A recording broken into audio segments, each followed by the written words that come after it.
really delighted to welcome you to the 14th edition of the Better Futures Report, brought to you this year by the Kantar Sustainable Transformation Practice, which is now very ably led by the wonderful Jason Pate to my left. So thank you to the Sustainable Business Council for partnering with us once again to bring this piece of work to you and to your members, as it is really wonderful to have such support for this resource and to keep the conversation on sustainability in business alive and well. So I do want to acknowledge, to start with, I do want to acknowledge, yes I can move on, the huge amount of effort that goes into producing this event, and to thank the individuals from Kantar and the SBC for your dedication to making it happen over and above often your day-to-day jobs. And these are the people that have been involved in producing this year's report, so thank you so much to them. I'd also like to thank our panellists today. We've got Mike from the Sustainable Business Council, David Benatar from the Warehouse Group, and we've got also Carol Ward from the Chief Growth Industry and Sustainability Officer from Zespri International. So thank you so much. We're looking forward to hearing from you at the Q&A following Jason's presentation. So there's no doubt that the timing of this report this year brings a whole new perspective and dimension to the conversation. Never before has the collection of data coincided with such extreme weather events as the ones that we've recently experienced here in New Zealand. And as a result, we decided to extend the survey period and sample to enable feedback from New Zealanders on just how much the Auckland anniversary and cyclone weather events have impacted on their attitudes towards climate change and therefore their commitment to sustainable lifestyles. So therefore, to cover off the details, just so that you know, because I get asked this question quite a lot, is we will be bringing you findings from data collected, nationally representative data, collected between the 2nd of February and the 2nd of March. The main sample was done the first 2 weeks preceding the events, and then we boosted it for the weeks following. So I have had a number of emails from people very excited to understand this impact, and today we can bring you that perspective. Not necessarily answers, but I'm not going to steal Jason's thunder. We do have a whole section on this particular topic. And to this end, I do want to acknowledge the input from Professor Niki Hare from the Department of Psychology at Auckland University, who was very helpful in trying to unpick some of the many conundrums that we found in the data. But before I hand over to Jason to take you through this year's findings, I think it's really important to step back and to remind you why Kantar actually continues to support this piece of work. Well, firstly, we do so because we feel it's right to do so. For 14 years, we have been prodding business to act on conscious consumerism and to understand sustainability as a trend, well before climate change was a mainstream narrative. And this is because consumers told us it was becoming increasingly important to them, even if their behaviour wasn't matching their intent. And like a canary in the mine, consumers were leading the conversation ahead of boardroom. So if you want to grow strong brands, which is what we're in the business of trying to help you do, then meeting consumer needs is fairly fundamental as a starting point. Now, the balance of the conversation has shifted quite dramatically. According to the UNGC Accenture survey, nearly 100% of CEOs, believe that sustainability is critical to their company's future success, and they are right. We have the data in our BrandZ data, which is Kantar's global brand valuation database, to prove that is the case. We know sustainability is important because it builds corporate and brand trust. We know for sure that brands that perform high on sustainability grow ahead of the average top 200 brands. And this is the slide to show that. We also know that shifting perceptions of brands and anything around sustainability takes time. And according to marketing guru Mark Ritson, who spoke recently, just last week in fact, at Kantar's Top Australian Brands event, it can take 10 years to shift consumer perceptions. So given that consumers are already ahead of brands on their needs and wants, there are considerable risks to brands who have not yet committed to a sustainable pathway. So there's a lot more to that particular conversation. Ultimately, Kantar are here to help grow strong brands by better understanding the people that use them. So today, we are very happy to give to you some high-level data that will help you understand those pesky New Zealanders that buy your brands and to share their views on factors that surround their decision-making.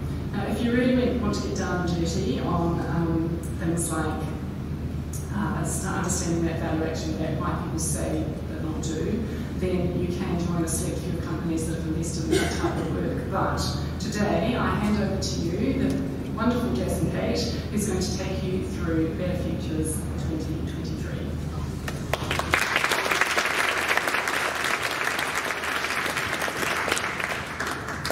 Great, thanks Sarah, and thanks again everyone for coming along. It's lovely to see you all here.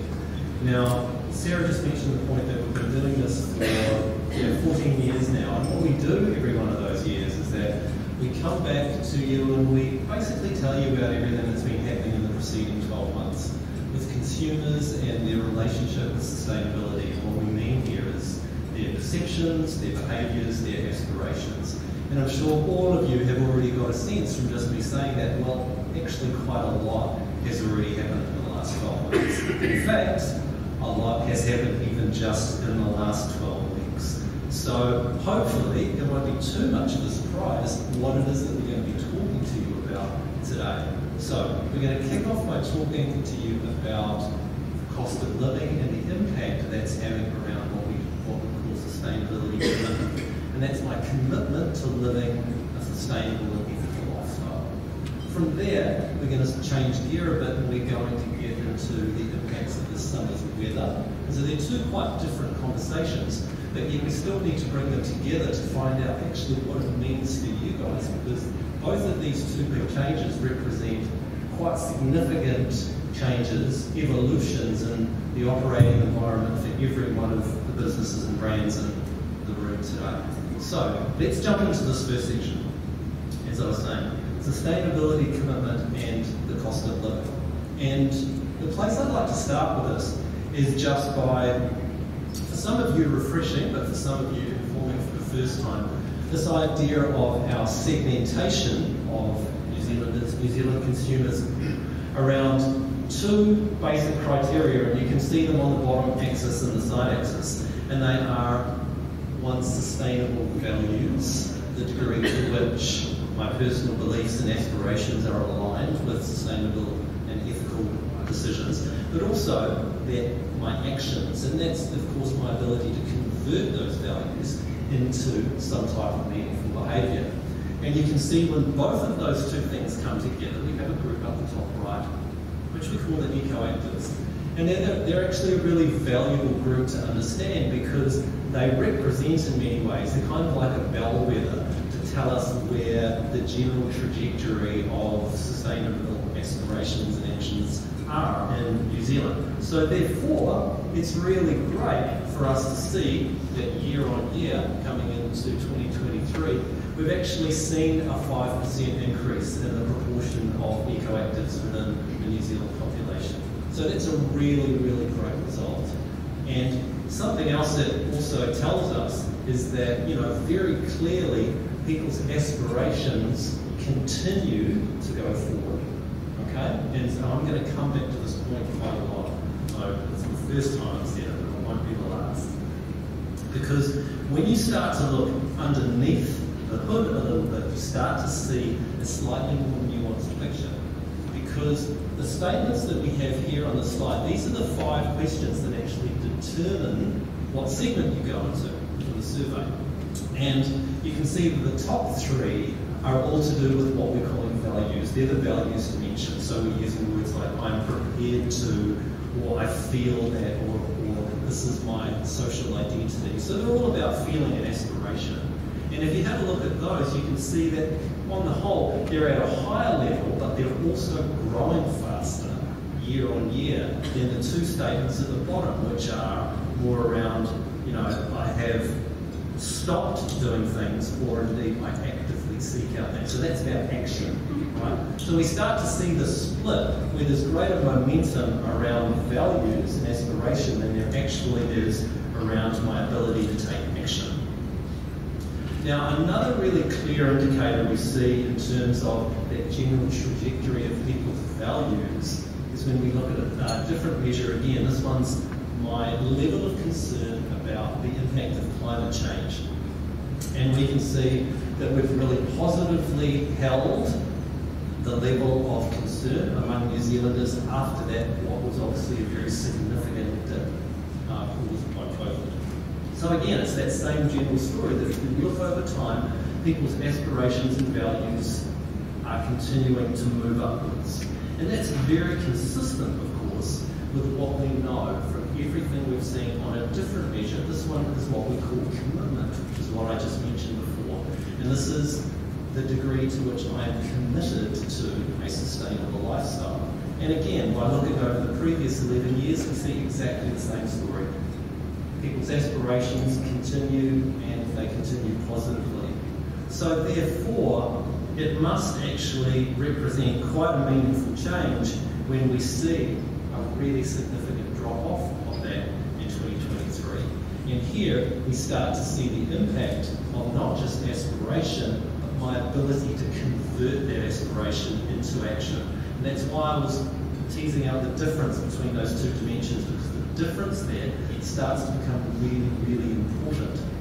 Okay, so we still want to do the right thing, but what we're seeing is a story of people's inability to do what they aspire to. And you can start to see some really interesting patterns if you start to break down this drop in sustainability commitment by some of the demographic groups that sit below it. This one's really interesting. This is breaking it down by age group.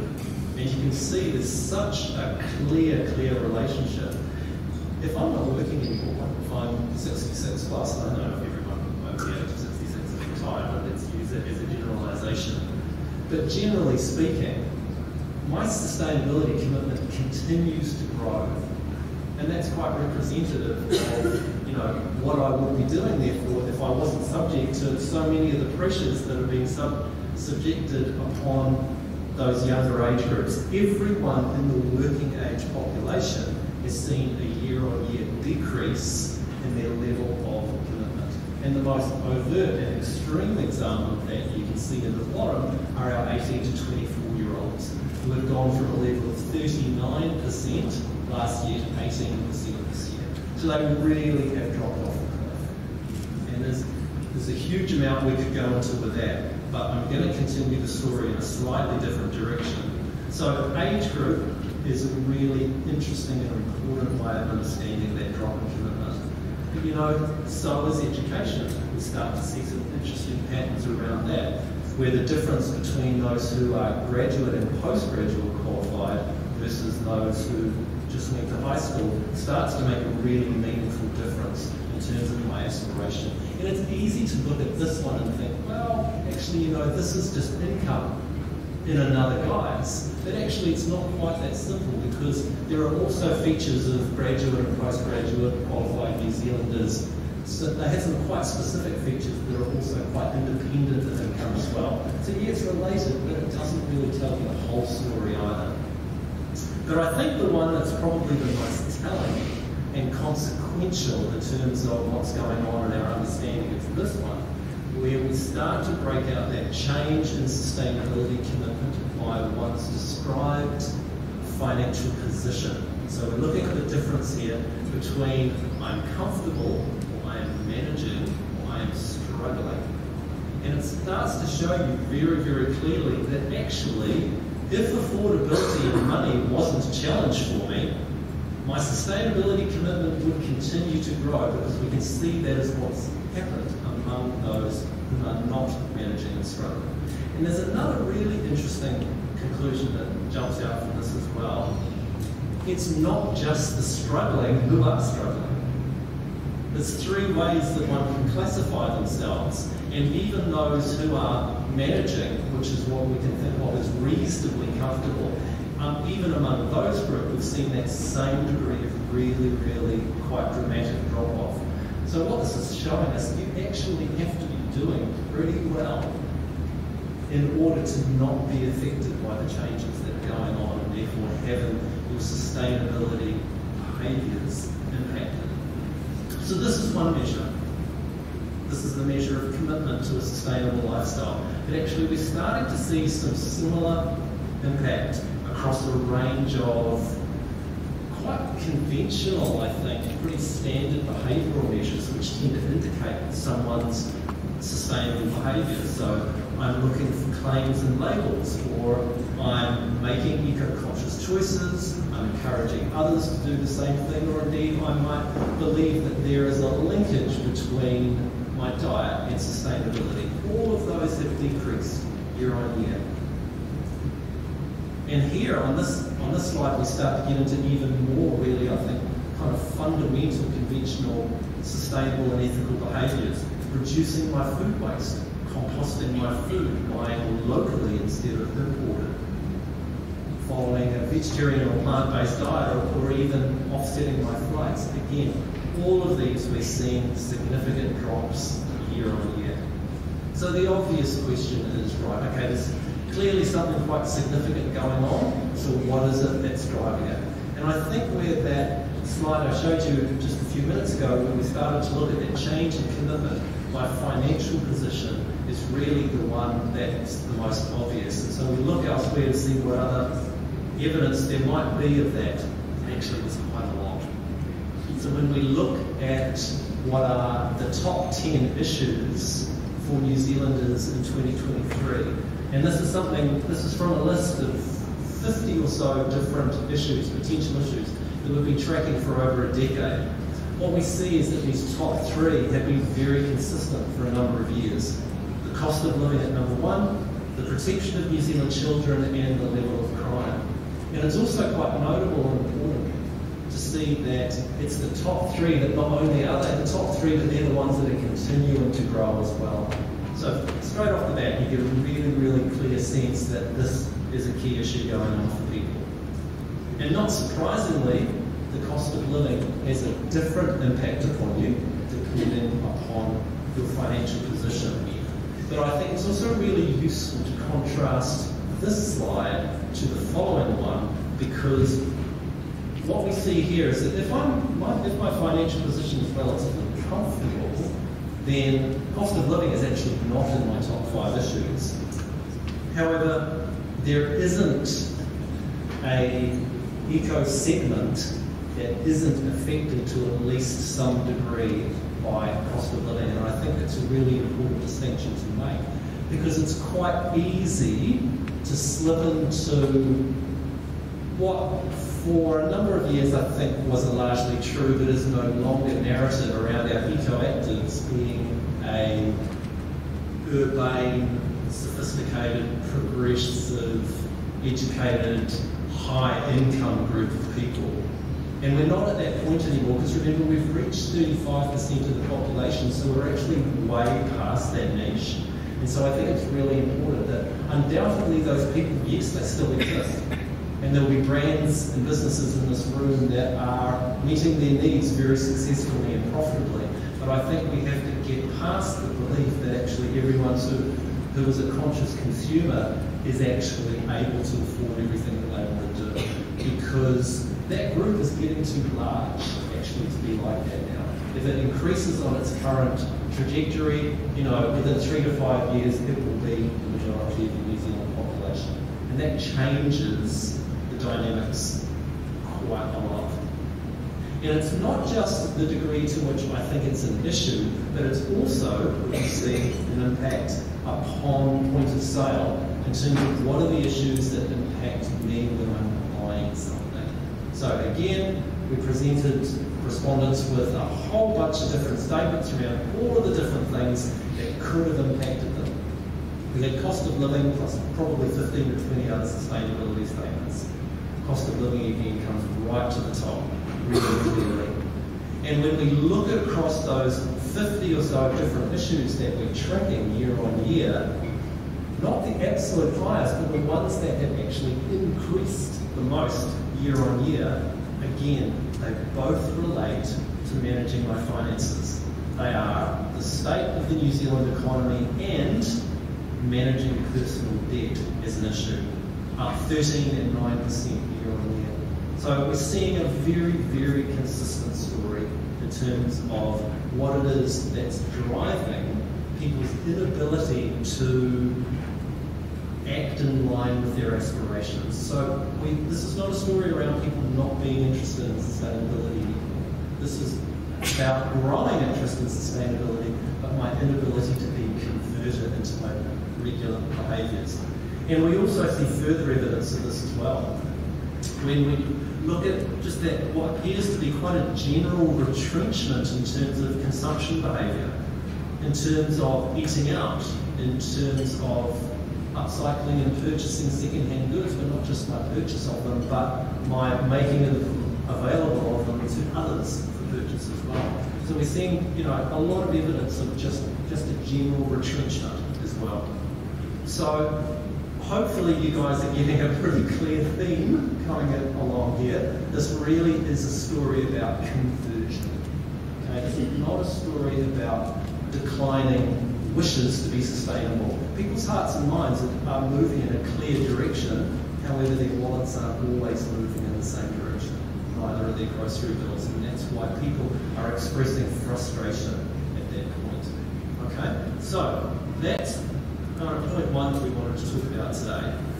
However, as I was saying before, there's another topic we want to talk about today. So let's talk about the weather, because we New Zealanders love talking about it. So we were actually extremely lucky this year, because in the middle of January we thought, okay, extreme weather's not in the survey, we should probably put it in. And obviously that turned out to be an extremely fortuitous choice, actually. Very timely if ever there was one. And it came in basically at number 8. So it's the first time it was in the survey, and it came in at number 8 in our top 10. So it obviously is something that people are aware of, and it's, it's cutting through. And not only was it cutting through, but we can see that across the 5 weeks of surveying, in terms of January through to early March, then you can see there is a measurable increase in how important I think it is. So what happened is having an effect on people, and we can clearly see that relationship. And the result of that, as I said, made this the 8th most important issue of concern to New Zealanders. However, it's not actually number 8 for everyone. And we see some really interesting patterns when we start to break this up by, again, we start to look at postgraduate and graduate New Zealanders. It's the most important issue to postgraduate New Zealanders. And it's also more important if I'm 18 to 49. So there's a greater degree of awareness among younger and more educated New Zealanders of this being an issue of concern and an issue of challenge. So that talks about awareness. Okay, I know what's happening, I know what's going on. But actually, I think more important than that is what is the impact it's having? Is this actually going to change anything? And so here, we come back to the same measure that I was sharing with you before, this one that we call sustainability commitment. And you can start to see some really interesting patterns here. So we've mapped the different weeks of recording people's survey results against our 2 major extreme weather events, firstly the anniversary week of floods, and then Cyclone Gabriel. And you can see that we started off 31%, we had what you could call, I think, a pretty minor and temporary blip, where it increased 31 to 34, and then promptly dropped down again. However, interestingly enough, the cumulative impact of having the floods plus the cyclone, and also what appears to be a lagged or delayed effect of just the gravity and the horror of Cyclone Gabriel becoming apparent to people, eventually kicked in, where it started to have a meaningful impact. However, at this point, I think we need to talk about something called salience. The salience is quite an important issue. It's an important issue for a researcher, but it's also a really important issue when you think about the idea of disaster response. Okay. Now, when we say salience, we're talking about how mentally present something is for us. Are we seeing it? Are we hearing about it? Are we feeling it? Is it just part of our general information and emotional landscape? And what we can see is that actually the salience of the Auckland floods probably wasn't a lot. Came and went pretty darn quickly, actually. And for anyone who had their basement flooded, you might look at that and go, okay, look at that. But salience is a really important issue because we also need to interpret the increase that we're seeing in response to Cyclone Gabriel in the same way. We don't have any further data points beyond that week. However, at the same time, we can confidently, I think, predict that that's not going to hold itself at 46. Human nature and the impact of salience upon people's psychology and response, we know that that's not going to hold at that level. However, that doesn't invalidate this as a piece of interesting insight, because actually where the real interesting thing comes is when you start to dig below this group into the difference between those people who were affected by the floods and cyclone versus those who weren't. And I'll show you what I mean. So this is the same chart. This is the level of claimed commitment to a sustainable lifestyle. But this one's run by those who were actually affected by the Auckland floods. And you can see that that impact was a lot larger in week 5, but you also see that interesting impact as we go from week 1 to week 2 and then back to week 3 and week 4, where even when I was impacted personally by the floods, the impact of them was pretty minor, actually. It didn't last a whole long time, did it? Shot up from 31 to 40 and then promptly fell back down again 2 weeks later. However, again, the cumulative impact of having one thing happen to me and then another was quite significant, and we saw a very similar impact. Now, this is based on a relatively low sample size, but I think the point is an obvious one to make. Have a look at that statistic in the middle. My property was personally affected by Cyclone Gabriel. My level of commitment to a sustainable lifestyle went from 14% to 73% in a week, in the last 2 weeks of February. So we really start to see the story that, yeah, if I was affected, this is starting to have an impact on me and I'm really getting it. However, we don't have the luxury, of course, of relying upon everyone in the country being impacted by the cyclone and the floods. So actually the more telling measure is, well, what about the people that weren't impacted? And this is where it gets really interesting as well. Because if we have a look over the right of that slide, we see that if I was not impacted across exactly the same time period, the impact upon my claimed commitment to a sustainable lifestyle went up from 34 to 42%, went up 8%, which is quite an interesting number because examine your own reaction to that. Is that high? Is that low? Is that what we would have expected? Is it enough? Is it not enough? And I expect everyone's kind of probably having their own reaction to that. And I know a number of us certainly do. And it's not like this is something that you have a convenient benchmark just to roll out and say, well, actually, last month, this is what we saw. Because, of course, this doesn't happen very often. But we can bring some objectivity to your responses to that by actually looking at this in some historical context. So we know already, this is a slide you actually saw 10, 15 minutes ago, we know already that from 2011 through to 2022, that without any extreme weather, we saw an increase on average of 9% year on year in sustainability commitment. Obviously some years are higher than that, and some years are a bit lower than that, but on average, you can rely on the fact that just the mainstreaming of sustainability as an issue in the hearts and minds of New Zealanders increases by 9% year on year. Yet we actually now have 2 extreme weather events and we saw an 8% increase. So if you are one of the people that are here feeling a little bit underwhelmed by that as a response, well, I guess there is some data to support that feeling. Because it does put it in some historical context, and hence the phrase that I've been using when I've spoken to this and used as I've written it. I'm describing it as a relatively modest response to summer's weather events.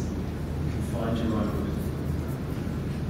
However, that's probably not the most striking issue that's come out of it. What for me anyway was one of the most notable aspects of looking at this is if you look at those people who were impacted by the weather events but who still don't believe that extreme weather is an issue of concern. 24% of those people that were impacted by Cyclone Gabriel don't think that extreme weather is an issue of concern. 35 and 39% of people whose either close friends or family members or local areas were impacted by Cyclone Gabriel don't think that extreme weather is an issue of concern. And suddenly you're like, okay, well, this is quite different from cost of living. You suddenly find yourself in quite a different space from cost of living. The cost of living story is really straightforward. It's really easy to understand. You know, my salary is relatively fixed. My costs are anything but. I can do less, and I feel frustrated as a consequence. It's a very rational and simple to understand issue. Although here, what we're obviously doing is rushing into a whole different set of people's responses and people's beliefs. And I think it's worth taking a few minutes to try and just think about what some of those explanations might be for why somebody might do that. But particularly an explanation that's perhaps a little more charitable than some of the first ones that spring into our mind when we sometimes see data like this. And the first two are actually these points we've already talked about. You know, we've talked around the fact that, yeah, there are a lot of very practical barriers to commitment. And that means that effectively the worst weather in the world doesn't lessen the cost of my groceries. The unfortunate irony is it's probably going to make them a lot more expensive. But however, that's what I'm focusing on. And so that makes me less likely to be impacted by the weather. We also know that out of mind can easily and quickly mean out of sight. And I think this third one is really interesting as well. And what it does is it challenges this narrative, which I think is really easy to fall into, which is, okay, this is the issue. This is the big one we've been waiting for. This is, you know, finally this has happened. This is what's going to make a difference to people's sustainability commitments and worldview and all these kind of things. But actually it's not happening like that. And one of the big reasons that it's not happening like that is because this is not a single issue that's just landing inside me as an empty vessel. It's not actually happening like that at all. Anyone responding to the survey, any New Zealander of, you know, adult age and beyond, has been thinking about this for 20 years already. They've already developed a worldview around what's right, what's wrong, who do I trust, who do I not trust, what do I value, what pieces of information do I take from the world that supports that existing worldview, and what ones do I need to perhaps filter out, screen out, because it doesn't actually coincide with my existing worldview. And so I think we're also seeing some pretty clear evidence that this is what's happening. So what it means is that there are three quite significant reasons why, you know, the impact of something which was obviously massive, upsetting, distressing, significant on every level, can actually become really quite muted by the time it reaches people inside. And it's, yeah, what that does is, of course, it makes this whole situation even more challenging, particularly in terms of, you know, sustainability, professionals and marketers, brand marketers in that space, it does make it more complex. But it also makes it more fascinating as well. That's definitely true. And so I think it's a good time to just look therefore at what does this plus the cost of living mean for all the good people in the room. What does it mean for you guys? Well, what we've seen is that there are a lot of businesses in New Zealand that are doing actually a really great job at communicating and substantiating their sustainability credentials. And for every brand and business that's on this slide, then fantastic. Well done, that's credit to you. Real credit to you. But it's interesting because at the same time as we're seeing a lot of this really continued positive performance by New Zealand businesses, another thing we're seeing continue is this really consistent 2/3 of New Zealanders who find New Zealand businesses to be confusing, untrustworthy, or actually not doing enough. And so what we're finding that at the time when, as a consumer, my needs are growing and my frustration is growing at the fact that I can't live the sustainable and ethical life that I want to, if my perceptions of businesses and their contribution to that is effectively flatlining and negative, then what we're looking at is a widening gap between my needs and my perceptions of New Zealand businesses to in fact meet those needs. And when you think about it from that angle, it makes a lot of sense that with the exception of Genesis, Fonterra and Z, and kudos to all of them for achieving that, with the exception of that, on average, the level of association between all of the brands and businesses in our study and sustainability decreased 5% year on year. We haven't seen that for quite a long time, if at all. It tends to be something that either holds steady or increases over time. And not only do we see that, but we can see that those business perception metrics that I was just showing you around trustworthiness, doing enough, confusion, they got worse over the weeks of the extreme weather events in February. So there's clearly a connection. It does make it more challenging. It definitely does make it more challenging. So we've got a bit coming at us. We've got a cost of living crisis.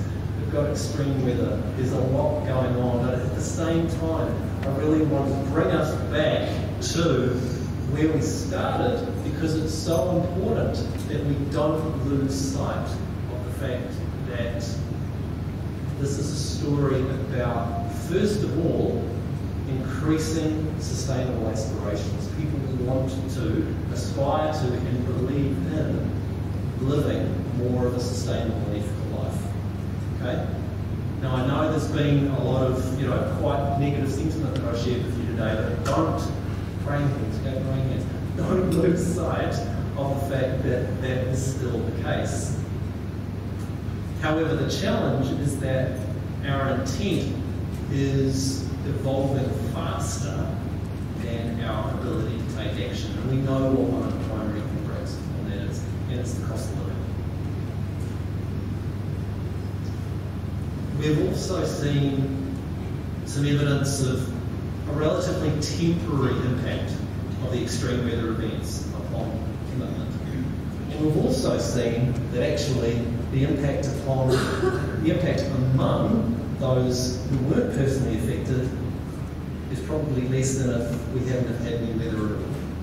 And that really, I think, more than anything, articulates the degree of challenge that people's response to the sun's weather is presenting towards us.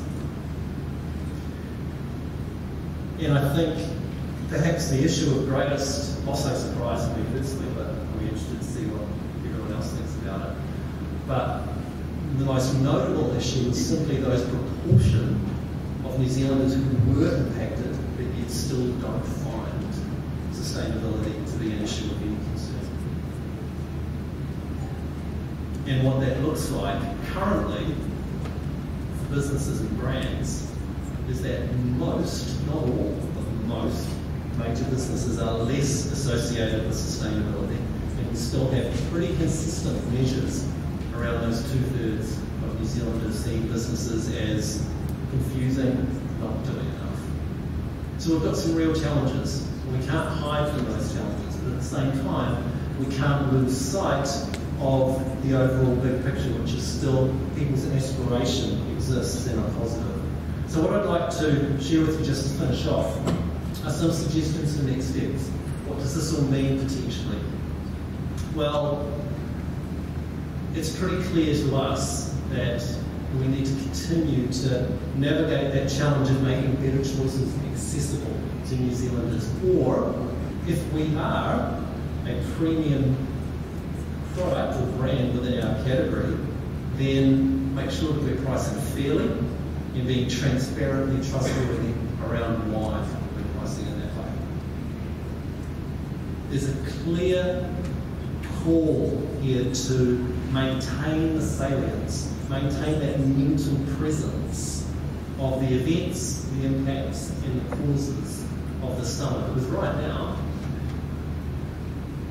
all of the weather that everyone went through is presenting itself as a wasted opportunity, really, regarding its effect on mitigation behaviours. Now, it's quite a strong statement, I know, but I think the data supports it. And the last point is countering that worldview. And it's interesting because this worldview, I think, is taking a lot of different shapes among different people at different times, but it's the worldview that it's too late to do anything, or I can't make a difference, or I don't trust anyone or anything. And those are the types of things that underlie some of the surprising results that you might see in response to some of the extreme weather. So, that's everything from us in terms of what we found this year. I do understand it's probably a little more challenging than you used to for those of you who've come to a number of Better Futures reports. We'd love to be able to tell you a good news story, and actually I still do think it is a good news story, because these are temporary challenges that we're talking about. But to discuss the whole question of what these challenges are, and also perhaps some of the opportunities that might come from them, I think it's a nice time to invite our three panellists to the stage. We've got Mike, we've got Carol, and we've got David. And what we're going to do now is that, come on up, guys, don't be shy. And let's check.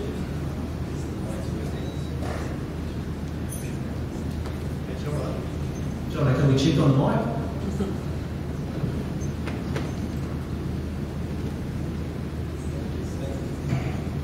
So, while we get Mike working, so the way we thought we'd do it is that Mike, Carol and David have had a couple of days with the report, and what they're going to do is start off by just sharing their own reflections and thoughts on what it is that they've seen and heard. But then what we'd really like to do is throw it open to everybody, because, you know, we're all together. It's great to get some direct feedback and questions from everyone as well. So start thinking about some questions. Don't be shy. I've got some in my back pocket if no one answered anything. Hopefully that's not the case. So I'm going to hand over to Mike first of all, but Jono. I think we have audio, Mike. We do. You're on. Fantastic. Thanks, Jason. First thing to remember, if you're ever on stage on you've got stalls like this, good socks. I actually learned that from David the first time. Someone came up to me afterwards and they said, really enjoyed your presentation, but your socks really put me off. So I always make sure. These ones have been set aside for a week just for this, by the way. Right, I want to start by thanking Kantar for yet again a fantastic report. Can we just put our hands together, because I think this is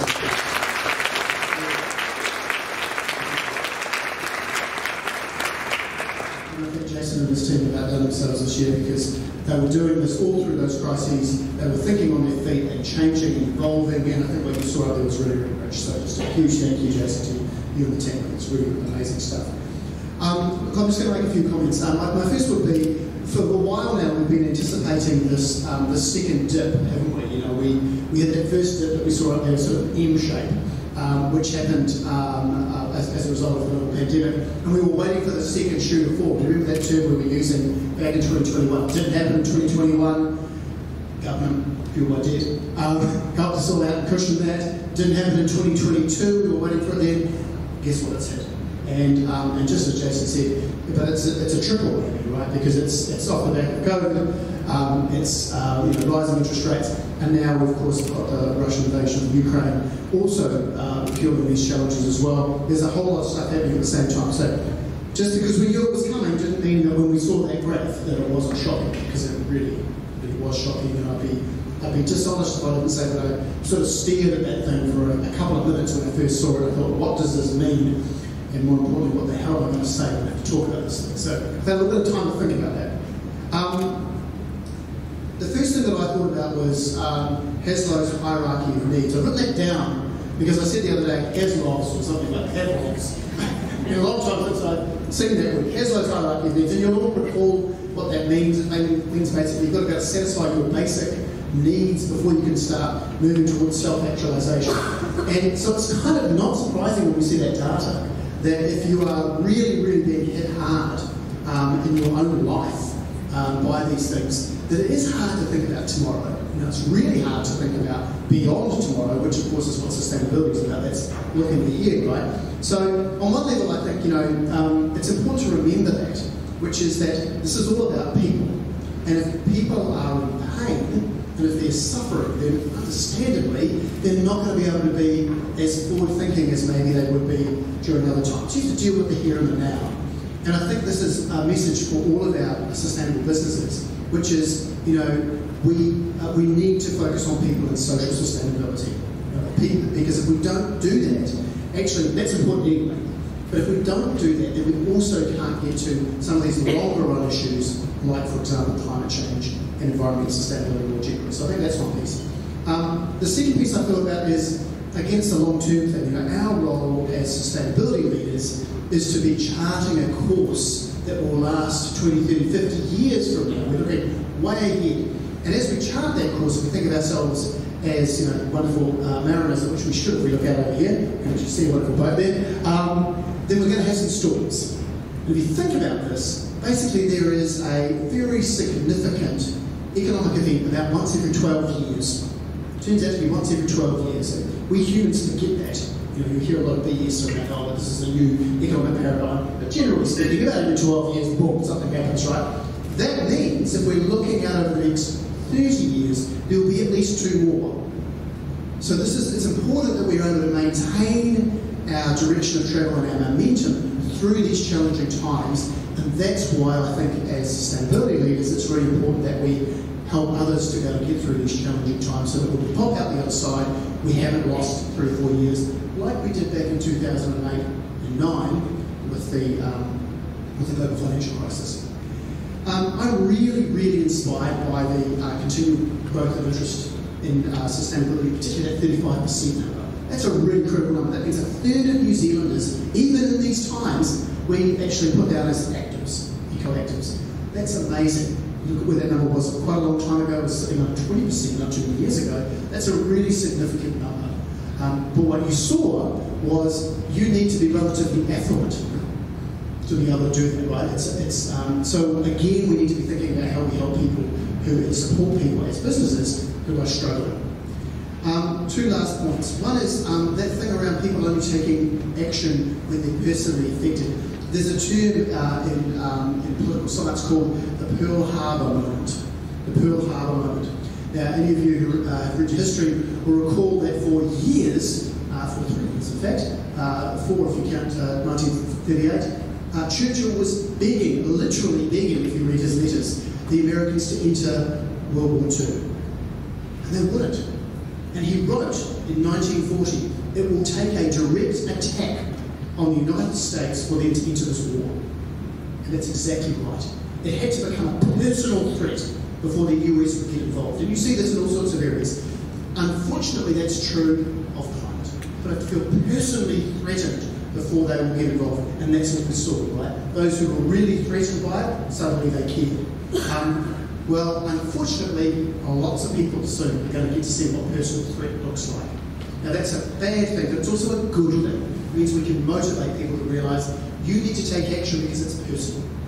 And then finally, the battling the worldview piece I think is really interesting. Those of you who are involved in sustainability or even in marketing, well, under the term confirmation bias.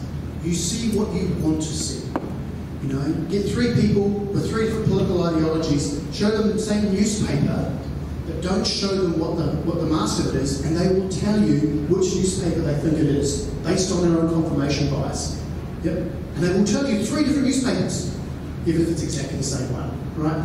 This is a really important point, which is facts are critical here. So your role as sustainability professionals, I think, is really important. So coming back to this, I think our role as sustainable businesses is to support New Zealanders to do the right thing and meet those aspirations that they have.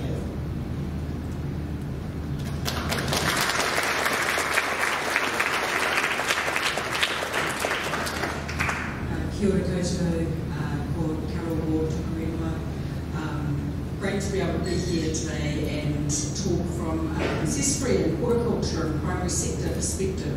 And it was one of the reasons why I agreed to come on this panel, Jason, is I got to have a preview of the results. So, you know, you get to be able to see them beforehand before they're released. And it's really, really interesting. And Jason sort of said, start off by talking about what impacts you, what comes out at you on this. And, you know, many themes similar to yours, Mike. I was really heartened to see the increase in the eco-actives, really heartened to see that, and recognise the struggle and the conflict that's going on between belief and intent, and then action, and how people actually can translate that through into meaningful things that they're doing in their everyday lives. And it's quite, it's really challenging to see the impact of the cost of living crisis, and just that is getting in the way so much about us as a society being able to individually contribute more on an everyday basis. So it's so sad. It really is. It's really tough to see that. And how might we find ways where people may, in spite of the cost of living crisis, be able to make meaningful differences in their everyday lives? And we all know that there's a lot of things that people can do which actually don't carry any economic cost at all. So I think we've got some responsibility as well in terms of how we, through our society, through our community, through our choices, in terms of what we eat, what we choose to purchase, can make a difference that doesn't carry economic impact on that. So to me, that was one of the things which really stood out on this. Also from a food producer perspective and a consumer brand perspective, thinking about the barriers that were demonstrated here as to why people were not trusting your brand, and the confusion that people are talking about as to how do they know whether someone's doing good or not? How do they interpret all of that information? How do you make a choice in your purchase decision or in your relationship with a company or with a brand that you can trust actually what they're saying, that they're doing something which is good? And I thought a lot about that as to the confusion that people have, and how do we help break down that confusion.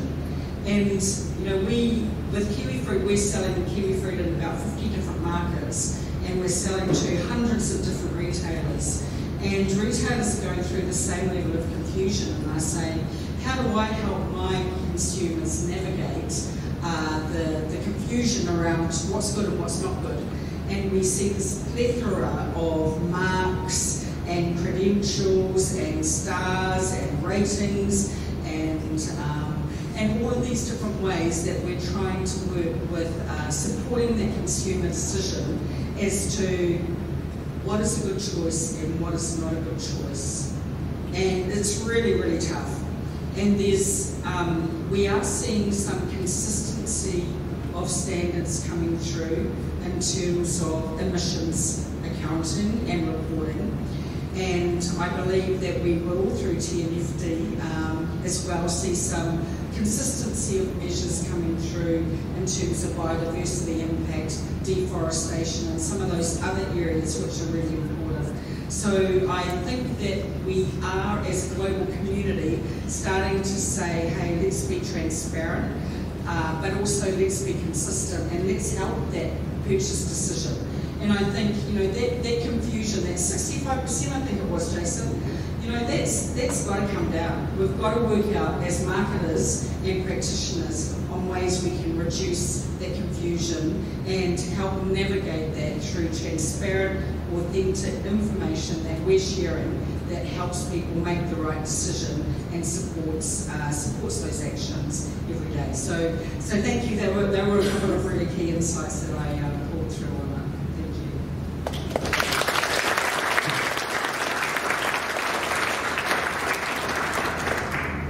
Wow, there is a lot to say.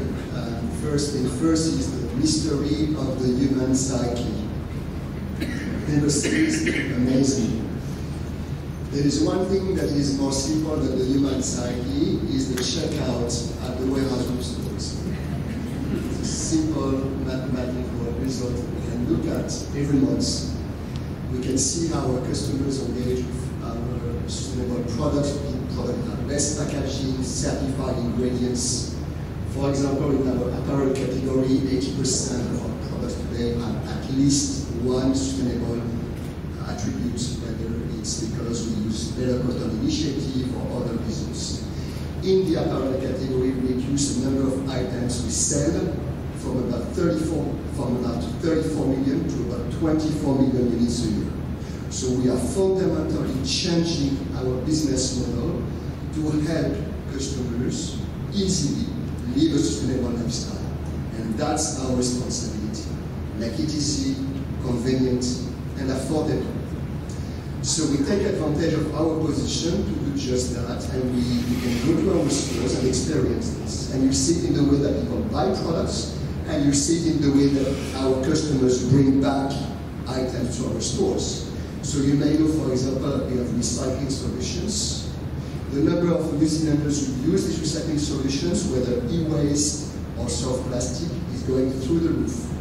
We see 30–40% increase in the number of customers who engage in these solutions because we make it convenient, we make it accessible. So the concept of access and education in an environment which is incredibly complex, uncertain, difficult to decipher, right? Our environment, economic environment, is difficult. You have to have compassion for the way people make their choices they make. We have to make it easy. So our responsibility in the business community and the warehouse group particularly is that effort to make it easy, affordable, accessible, convenient. That's the conversation. Because obviously all of us, either we are battling the existing worldviews, I love that concept, and it's very powerful and a very simple explanation of how people behave, whether it's about battling worldviews or being able to close the end of the month financially and put food on the table. These are realities, and these realities are not going to go away. So, here in this room, all of you, all of us, our mandate is to accelerate how we deliver sustainability in the market. And by the way, we don't have to over-brand it sustainability. We don't. Because there is even a little group of consumers, the dismisser or deniers, however you want to call them, I'd love to have a shop in our stores. I want them to come and shop in our stores. And I want them to do the right thing, even if it's not for the right reasons. I think, for example, that Tesla shows us how to market sustainability without having to over-brand its sustainability, but by making it attractive, appealing, convenient, high performance. So many of us here, we say Tesla is not a great example, it's a more premium brand. It doesn't matter. What matters is the convenience and the positioning of the solution that we can now all access. And that's pretty phenomenal. I always remember that principle that says that we always overestimate the speed of change and always underestimate the scale of change. So change is happening all around us. Let me break the news, guys. It's happening right now. So the numbers we saw, the plus 5% year-on-year increase, first is a very healthy increase, personally. And second, I'm not even sure it will represent what's happening in the market. I was in Invercargill last week to visit the stores and to speak at the Automobile Association, and visiting the warehouse stores of Lego 7 Noleming at the bottom of the South Island. I was positively shocked by the passion, the commitment, and the knowledge of our team members in the stores. First thing they take me in the background and they show me every excessive packaging or every excessive plastic piece of plastic they're collecting. I'm the plastic waste guy here. So you go there at the end of the island and you have this level of commitment from everyday New Zealanders. It's telling me the market has changed. By far, we, the leaders, we, the business people, don't get it yet. The kids get it, the market get it, our frontline team members get it. And I'm telling you that we think we spend too much time thinking about it. What we should do is deliver changes every day. That's what we should focus on. Small changes fast. This is what matters. Because again, I say it again, on our shelves, you see it. The products are fundamentally changing. So my message here is back to the message that you gave, Mike, which is we need to be persistent and consistent in the North Star that we are drawing for our economy and for the country and for customers, consumers, and everyday New Zealanders. All of us, we've got to be clear. North Star doesn't change. The North Star is climate action, sustainability, innovation, performance, and transformation every day. That's the North Star. That's what we are trained for. So, I struggle to understand some of the numbers. I don't know about you guys, but there was so much on board here. There's only one number that I really understood and can break the secret to why people stop buying fashion in thrift store. Can I tell you why? It's because they don't smell good. That's a real reason. So maybe that's why people stop buying in thrift store recently. But back to the idea of being convenient and very plastic.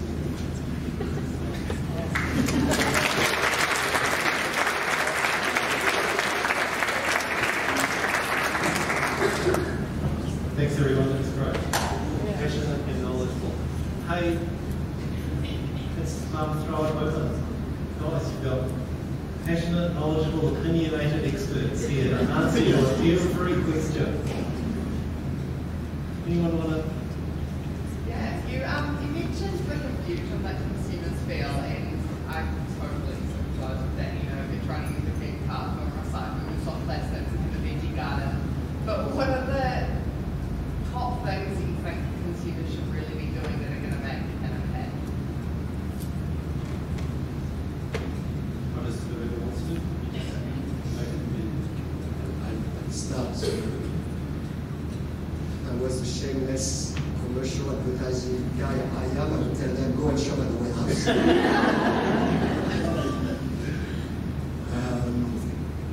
Clearly, you look at your footprint and if you can public transportation, if you can electric vehicle, if you can buy bulk items, if you can bring back your single plastic, if you can bring back your e-waste. These are practical, accessible, affordable actions that you should take. If you can, reduce the amount of meat you eat every week. I'm not saying stop eating, but say reduce it. If you can, speak to your friends about all these changes they can make. Look at what your bank, where your bank is invested in, look where your money is saved, what your employer is doing. There is a really long list of things you can actually do that make a difference. The only issue is the complexity, and there is always knock-on effects and unintended consequences of the choices we make, so it's complicated. But yeah, there's a lot you can do. At least there's a lot you can go and do. And I agree with all of that. I guess when I think about individual actions, one of the things which I think about is, what is your sphere of control? What is your sphere of influence? And what is your sphere of advocacy? And yes, I'll show my age here in terms of habits of highly effective people. But it's a really great way to sort of frame in terms of what are the things that you can control, and there's absolutely things you can do within your life. But also, I'm sitting here as someone who, with an executive role in a business, also thinks about what can I do with that, and does that make a bigger ripple in the world at all? And what can I do in terms of my ability to touch point to growers of kiwi fruit, to our customers in the market, to the businesses that we interact with? And then what can we do in terms of advocacy, in terms of, okay, being on a sustainability business council, or in my conversations with ministers of government that to meet. So I think that for me, you've got your own personal circle, and you need to demonstrate the values that you aspire to, but you also think about, where is my sphere of influence here, and how can I use my role and my passions to actually make a little bit bigger ripple than that. Great answers. I'm just going to say three things. The first is be kind to yourself. You know, you're one human among billions of humans, and so I think the worst thing you can do is to beat yourself up over your choices. And I think just what Carol just said now is a great framework for thinking about that. Those three spheres of control and influence, I think, are really important. The second thing I'd say is just focus on a few of the list that's been given to you, which is a really good list. I hope someone's recorded that, because there's a book in here, right? So maybe invite them around to dinner or something, give them a glass of wine and ask them to repeat it. It's probably sheep's way of doing it. Just focus on a few of those things, and think about the things that you think will make the most difference to the world, but also that are personal to you. Because if they're important to you, you'll probably have a much greater impact than you would if it's not important to you. And then the third is ruthlessly prioritise. As sustainability professionals, what do we always start with? What's the very first thing we do when we go into a company? Come on. Materiality assessment. Do your own personal materiality assessment. Only pick 3 of them and just do those things. And then feel a great sense of accomplishment that you've moved the dial personally on the things that are material to you. Yeah? And then I think we can get through this. Otherwise, you can become completely,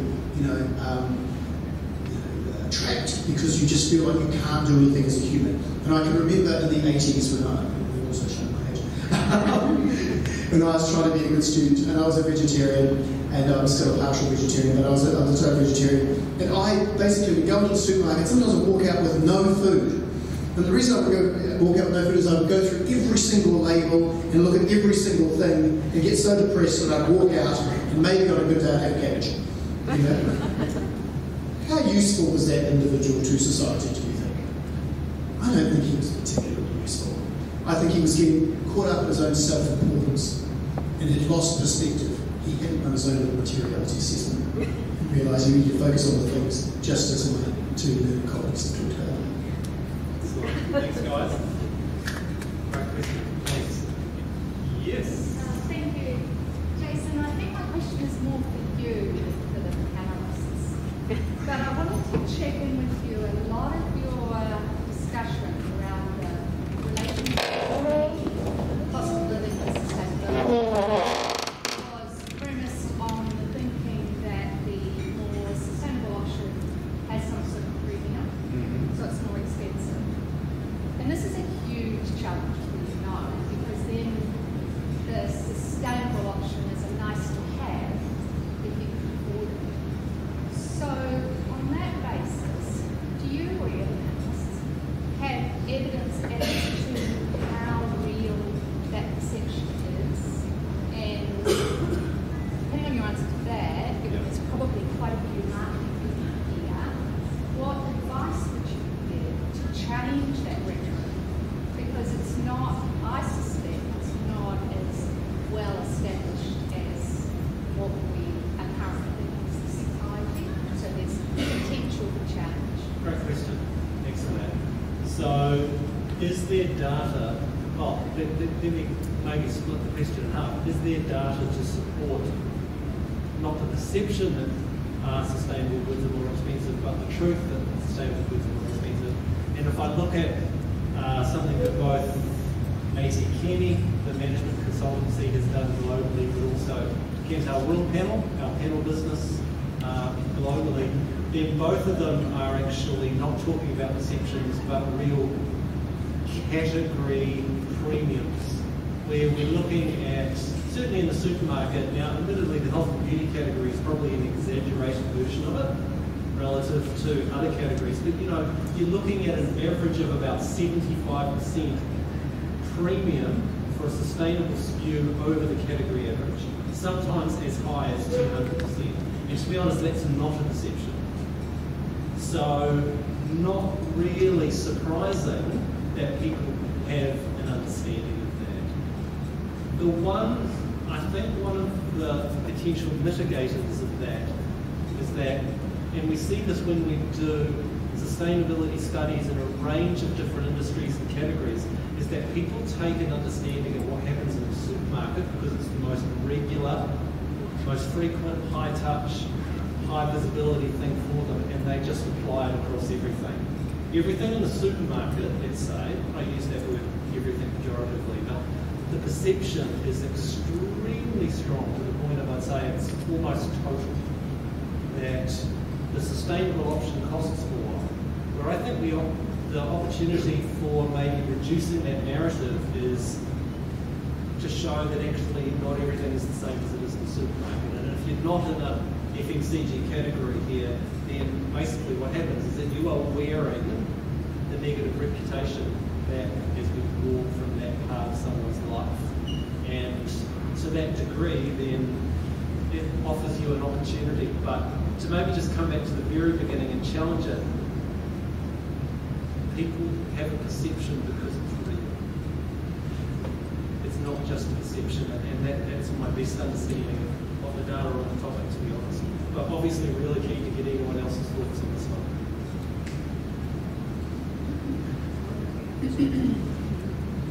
I don't have an answer to the data question. I think my colleagues here may have that. But I do think I think it's a really important question that we need to dig into, because if there is that perception, which I think there is, then we need to challenge it. And I would challenge it in the following way, which is, are you prepared to pay more for food that has higher health and safety standards to it? And the answer, of course, is no. We assume that the food that you're supplying us with meets stringent health and safety standards. Well, we should be assuming that the food that we're buying, or the product that we're buying, meets stringent sustainability standards. And I think that's where the Sustainable Business Council stands on this stuff, which is we're working with companies that are trying to make that, just as soon as you walk in the door, for more and more categories you can feel, actually, I don't have to worry about that, because that's where we are. Right? We're not there. Quite a long way to go, but I think that's the aspiration. But I think there's no doubt that in many people's minds, sustainability is a little bit like the way that we used to describe things as being, what was the 2 years ago, 2 months before that, vegetables that were organic, that's right, organic. And I won't name this person, but I've got a great anecdote. I was talking to a person, this is many years ago, with a different hat on, and a very well-known New Zealander, and we were talking about organic vegetables. And he said, I love organic vegetables. And I said, why is that? He said, I get to take all my ugly vegetables and put a 200% markup on them. And I said, that's a very cynical way of looking at it. And he said, that's because that's what it's worth to me, which is, it's just marketing. And I thought, goodness me, that's cynical. And then I flipped it around the other way and I thought, and there's people who are prepared to pay that 200% purely for a marketing story, right? We've got to be very careful that that's not what we do with sustainability. When a member says to me, what's the premium? I say, you're looking at this through the wrong lens. You're looking at this through the wrong lens. If you are trying to make a premium story, everything that you touch around sustainability, you're actually going to harm your abilities, to your brand. Your brand should be, this is intrinsic to us, this is a value, this is something that we deliver on because it's the right thing to do and because you as a consumer expect it. So I do think digging into that data is super important because we need to understand the nuance of it so that we can deal with those perceptions. Great question.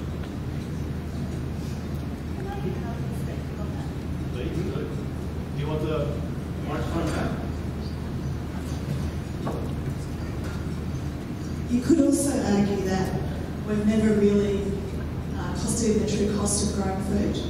And so, as we've never costed in the natural capital that's used to grow food, the cost base of that food is going to be higher. So maybe it's not a premium, maybe it's the true cost of the food in the first place.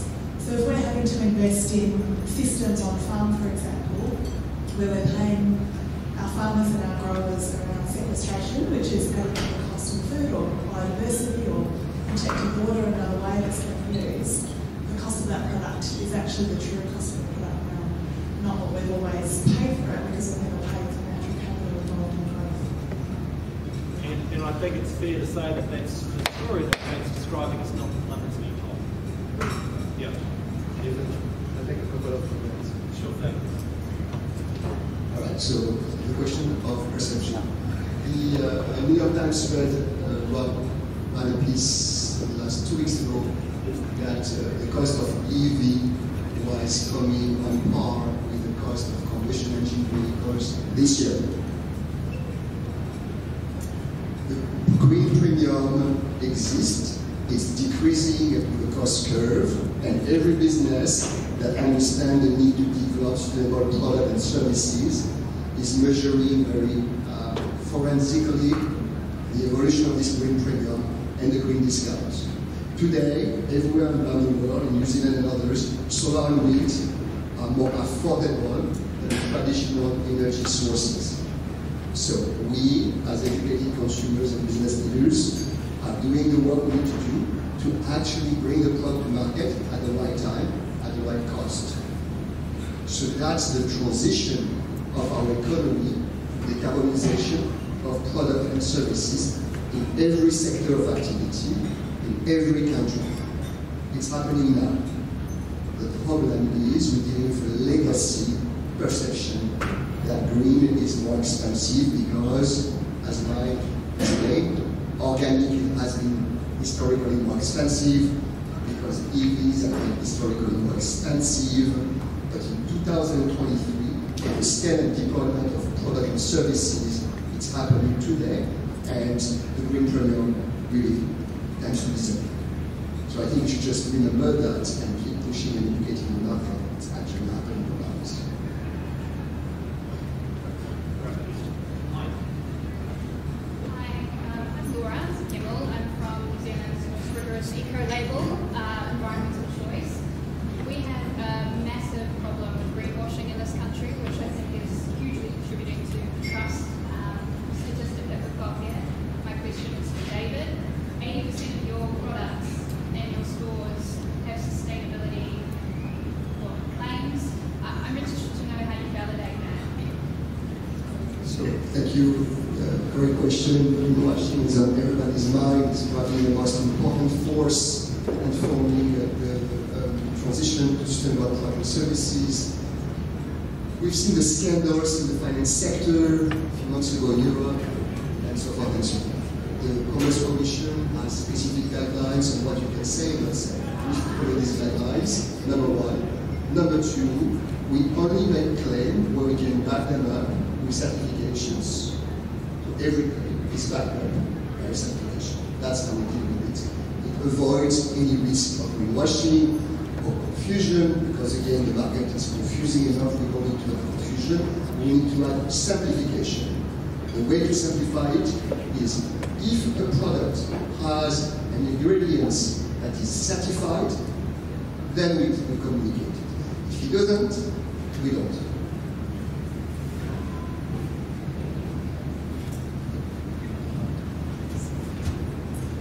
We could go on for quite some time, I think, but we're going to have to come to a close. I just wanted to thank you all for coming along this evening and sponsoring this event. It's so great to see an increasing number of people attending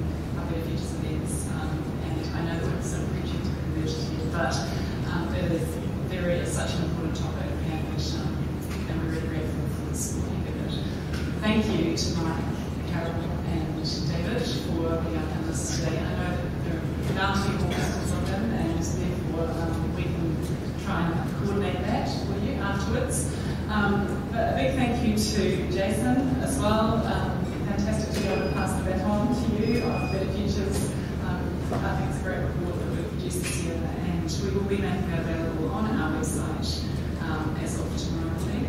Not Sunday, probably tomorrow.